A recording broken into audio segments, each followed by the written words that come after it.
Hi, I'm Jonathan Dockery, and welcome to Finding Distance, part 1 in my 4-part series, How to Draw Everything. Finding distance is what artists are doing when they hold their pencils out like this. This technique removes the guesswork from trying to figure out the correct distance from one object or feature to another. It's one of the most important techniques that I use, and I wouldn't draw without it. It's easy to learn, but difficult to master. With a lot of practice, you'll be able to find distance more quickly, more accurately, and eventually you'll be able to do it in your head. It trains your creative mind and your creative eye to see more accurately. So, let's jump in. This technique is all about finding spatial relationships between two or more distances. For example, how do I know how tall or how wide to draw this apple? I can guess that it's longer on its vertical axis than it is on its horizontal axis, but by how much? Most artists use educated guessing when trying to solve problems like these, but the good news is you don't have to. Here's how to remove the guesswork. Let's start with an even simpler subject. Here's a square. The width and the height are in an equal relationship, fairly simple to draw. But now what do?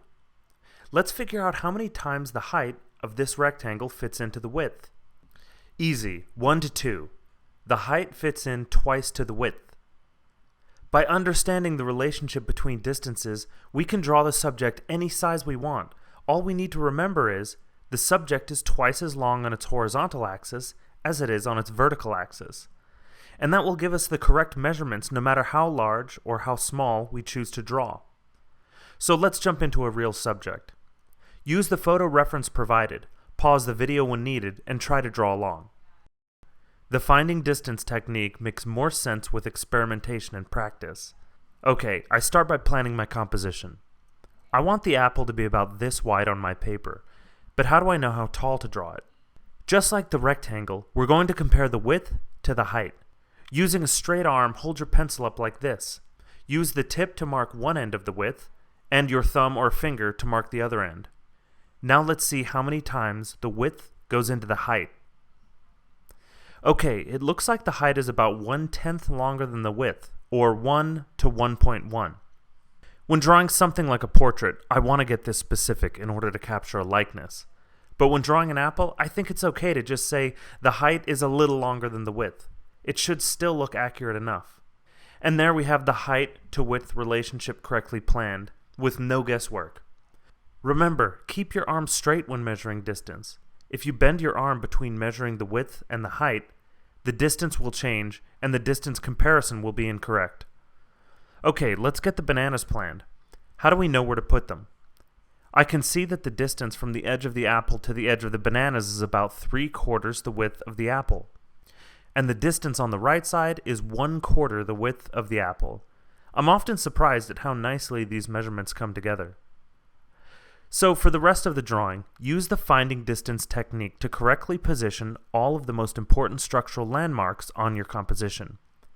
Try to make the apple look like this specific apple, and try to get it placed in the correct spatial relationship with the bananas. If this feels too difficult, don't worry, it'll come with practice. Measuring distance is a skill, and just like any new skill, it feels awkward at first. But with time, it'll become second nature. Your measuring will become faster, more accurate, and a lot more fun. Pause the video whenever you need to get caught up. And remember, getting better at drawing is more about the quantity of drawings that you make, not the quality. So just try to have fun. Alright, let's draw.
Hey everyone, if you liked this video, let me know what you liked about it in the comments. Let me know what you didn't like about it. Let me know what you think I could do better on the next video.